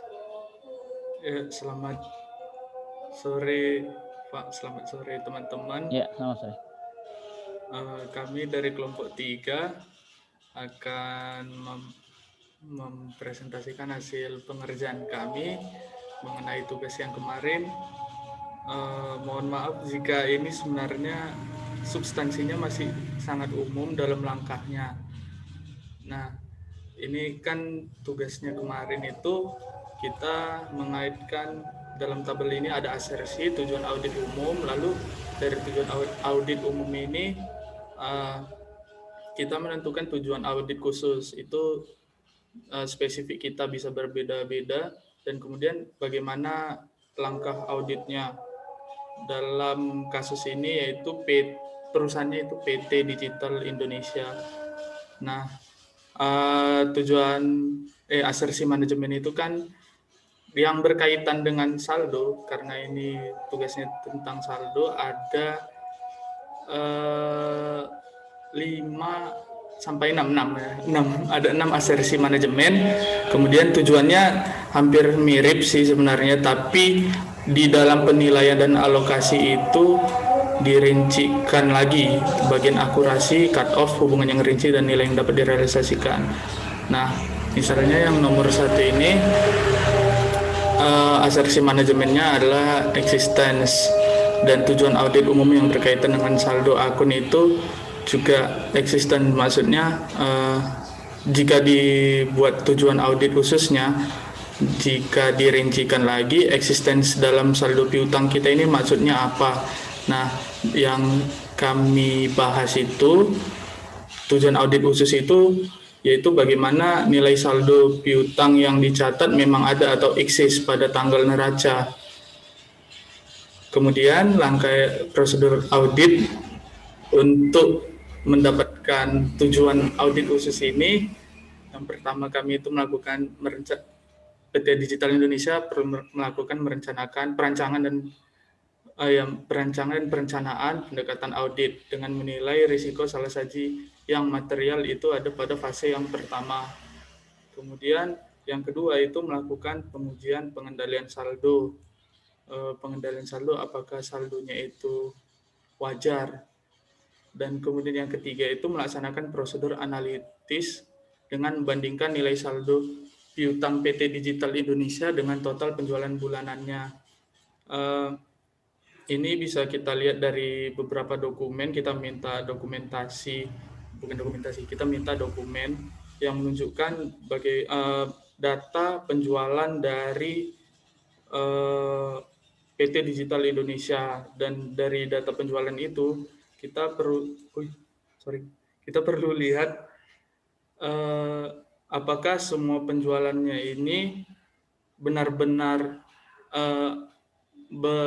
penjualan secara kredit atau ada bentuk dalam kasnya. Karena kan dalam setiap penjualan ya kita dalam menjual ada yang secara kredit, ada secara kas, dan itu perlu kita cek juga sehingga nanti kita bisa menentukan memang itu ada nggak pada tanggal neracanya piutang usahanya tersebut. Oke, ya. Oke, percepat. Bisa dilanjutkan oleh teman saya. Oh ya, tolong dipercepat ya, biar yang lain juga bisa sharing ya, ini enggak satu kelompok lagi. Terus yang kedua itu ada completeness di asersi manajemen tentang saldo akunnya. Lalu tujuan audit umumnya yaitu juga completeness juga. Di tujuan audit khusus yang berkaitan dengan saldo itu semua piutang usaha itu telah dihitung dan juga dicatat di dalam buku besarnya. Terus prosedur audit dari tujuan audit khusus tersebut itu untuk merencanakan dan merancang pendekatan audit dan dengan menilai risiko salah saji yang material, lalu melakukan pengujian pengendalian saldo, lalu melaksanakan pengujian atas rincian saldo melalui memeriksa buku besar PT Digital Indonesia untuk akun piutang usaha. Terus, oke, saya kira cukup dulu ya. Cukup ya.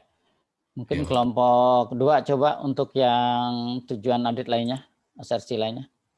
Kelompok kedua.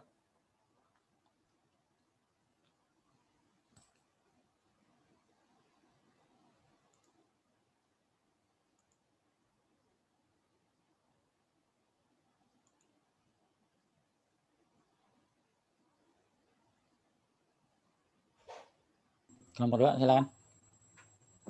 Ya. Apakah suara saya dengar dengan jelas? Suaranya bagus, tapi sharingnya belum. Apa? Print screen-nya apa? Belum sharing. Oh, sharing. Share screen-nya.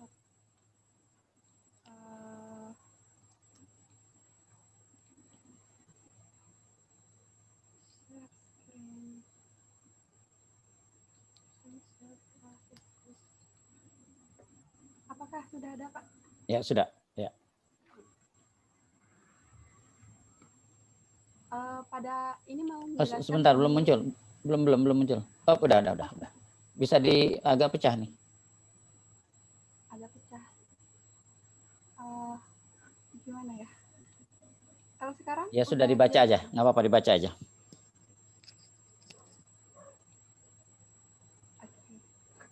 Dibaca aja nggak apa-apa, ini pecah. Oke. Untuk asersi manajemen. Yang langsung yang sesi berikutnya. Tadi kan sudah yang 4 sesi di atas ya, sesi yang ke-5 dan ke bawahnya. Penyajian dan pengungkapan, Pak. Ya. Untuk tujuan audit umum yang berkaitan dengan saldo akun, itu ada penyajian dan pengungkapan atau presentation and disclosure. Nah, untuk di tujuan audit khusus yang berkaitan dengan saldo piutang usaha PT Digital Indonesia, ada saldo akun dan pengungkapan sesuai PSAK. Nah, untuk prosedur audit piutang usaha PT Digital Indonesia, kami memperoleh beberapa prosedur yang dimana pertama dilakukan pengendalian internal atas piutang dan transaksi penjualan, kemudian dilakukan penentuan asersi apa saja yang dilakukan pada proses audit tersebut. Nah, kemudian dilakukan prosedur substantif, kemudian dilakukan pemeriksaan setiap transaksi atau journal entries dengan melakukan adjustment entries. Nah, setelah itu dilakukan pengiriman konfirmasi terhadap pihak eksternal. Jadi dikonfirmasi terlebih dahulu, setelah itu dilakukan evaluasi terhadap balasan konfirmasi. Nah, setelah adanya konfirmasi tersebut, maka dirinci lagi, dilakukan perincian saldo piutang usaha. Setelah itu menentukan sampling yang diambil untuk pengiriman konfirmasi, dan yang terakhir melakukan aging test pada piutang usaha, gitu Pak. Nah, untuk soal selanjutnya, apa maksud dari tujuan audit? Nggak usah. Ya, Oke. Terima kasih. Ya, coba kelompok 7 bisa tampilkan.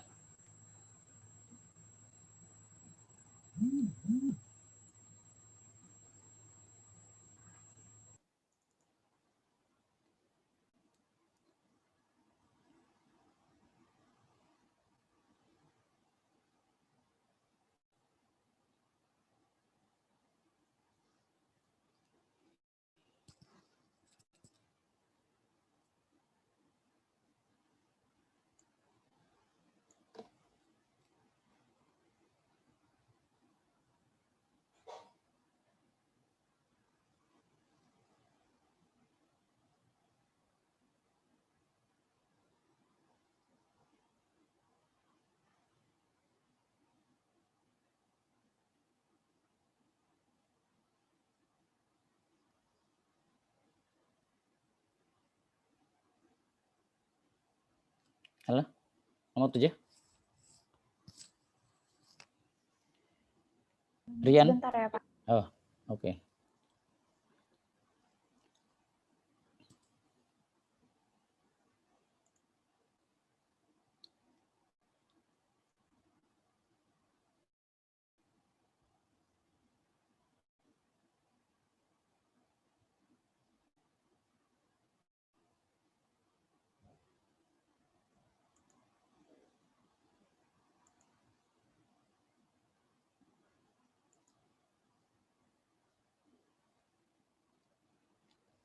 Oke.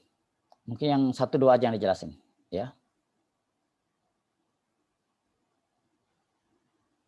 Eksistensi sama right and obligation.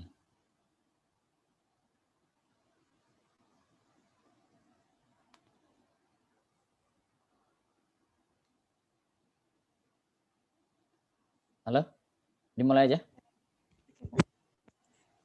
Jadi ini selanjutnya adalah terkait asersi mengenai eksistensi. Di mana boleh ke atas sedikit share screen-nya. Oke. Di mana dalam tujuan audit umum yang berkaitan dengan saldo akun ini adalah berkaitan dengan eksistensi, dan tujuan audit khususnya adalah mengenai semua apakah piutang usaha yang telah dicatat pada tanggal tersebut sudah tertera di neraca ataupun di bursa. Nah, adapun prosedur audit yang dapat dilakukan untuk mengecek apakah memang piutang itu sudah ada atau tidak. Yang pertama itu dengan memilih beberapa transaksi yang tercatat dalam akun penjualan dan juga memeriksa apakah faktur penjualan telah diterbitkan dan penjualan telah dicatat pada akun pelanggan dalam buku besar penjualan.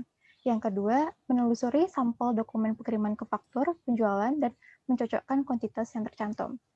Yang kedua adalah asersi mengenai right and obligations, yaitu hak dan kewajiban, di mana tujuan audit umumnya itu berkaitan dengan hak dan kewajiban.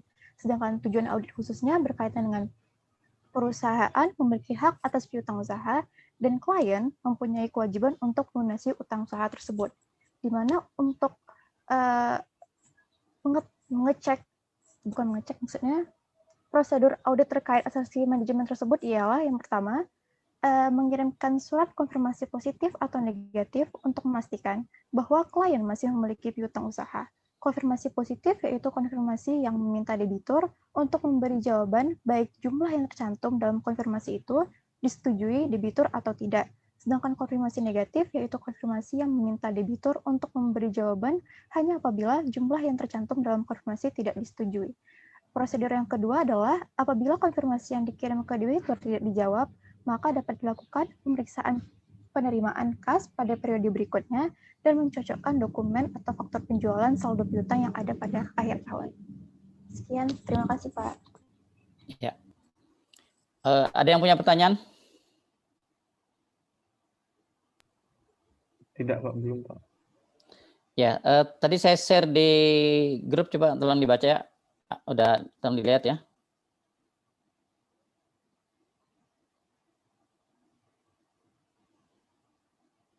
Oke ya. Nah itu kita akan masuk diskusi kelompok ya. Jadi yang sudah dikerjakan ya itu tolong didiskusikan ya dan dilengkapi ya dengan kolom ya yang ini ya, yang pertama ya. Berapa ukuran sampelnya? Tadi kan kita udah belajar teorinya ya, langkahnya sudah.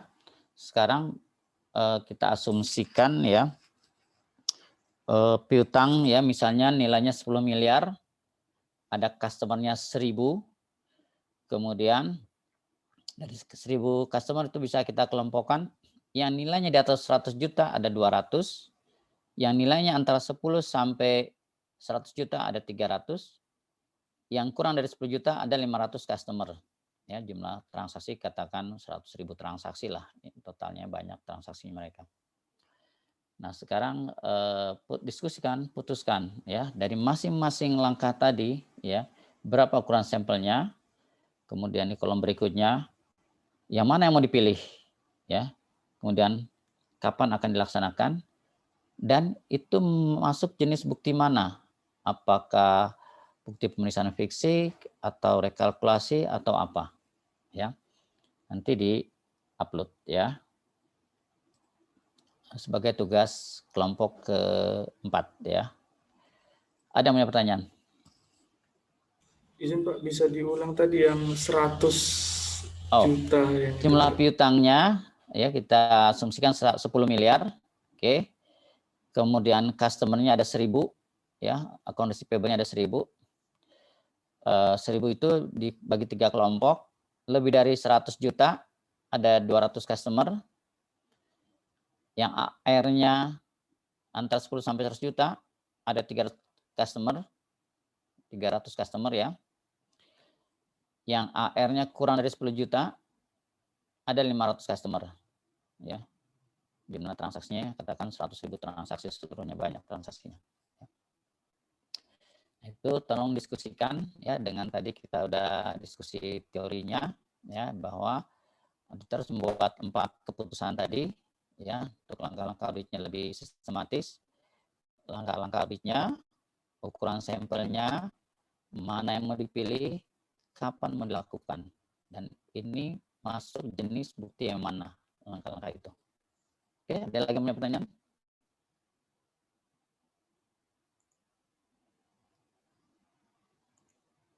Nggak ada?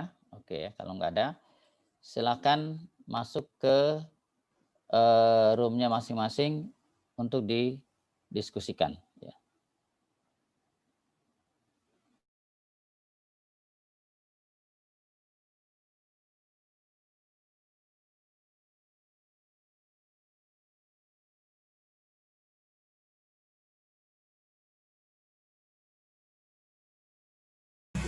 Halo.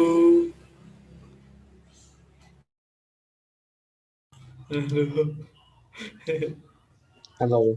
Suruh ngapain nih, Wak? Ini apa sih, berapa rinciannya?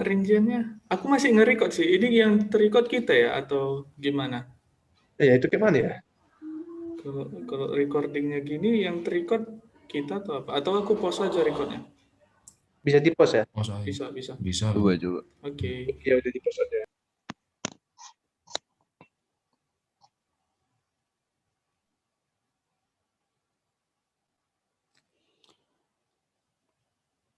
Oke ya, selamat sore ya.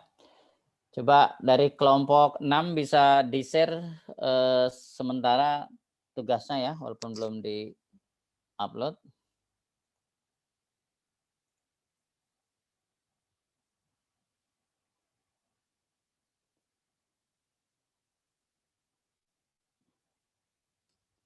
Ya dibaca aja kalau enggak kelompok 6.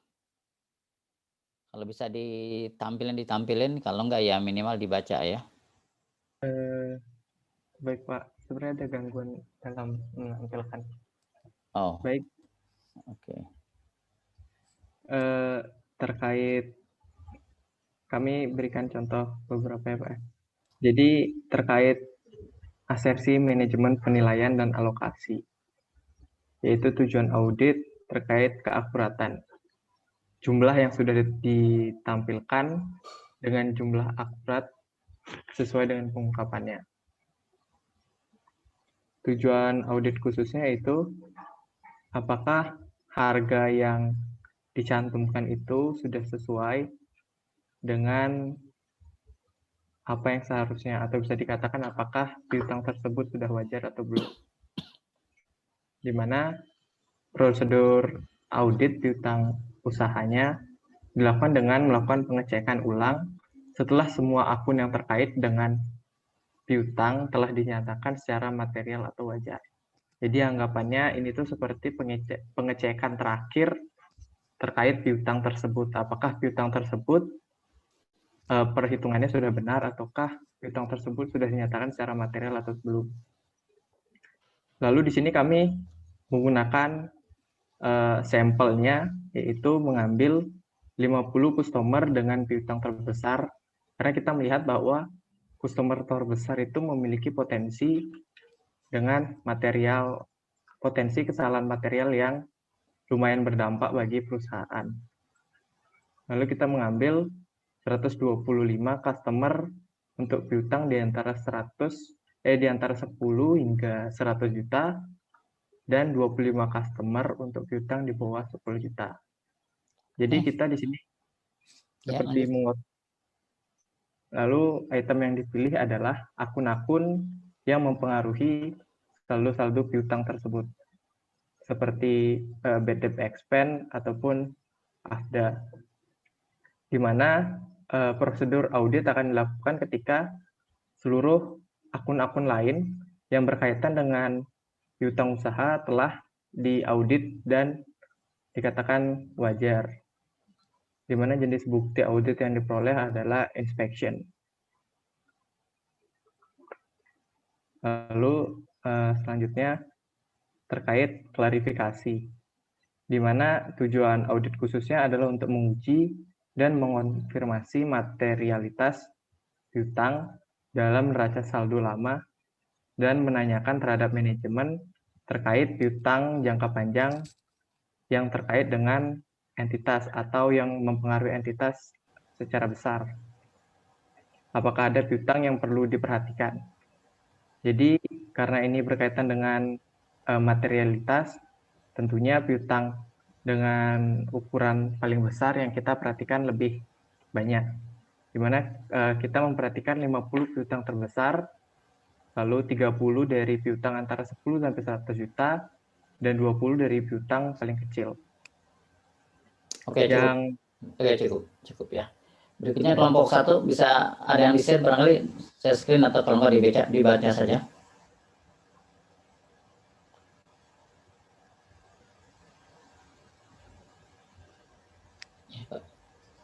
Kalau nggak bisa di-share screen dibaca saja. Minimal tujuan audit pertama dan tujuan audit kedua.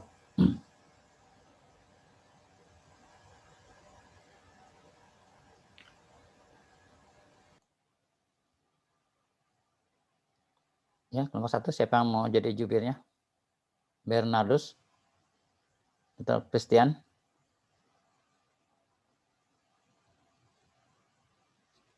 Halo? Halo Bernardus?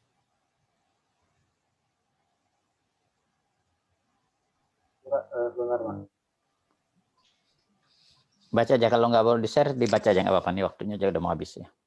Baca aja gitu. Biar saya kasih komentar sedikit ya. Tujuan nomor 1 lah paling tidak. Tujuan audit pertama apa? Izin Pak, kayaknya diwakili nama saya aja. Boleh? Ayo boleh. Tujuan audit pertama apa? Yang eksistensi. Oke, ya. Langkah auditnya? Bentar Pak, filenya masih.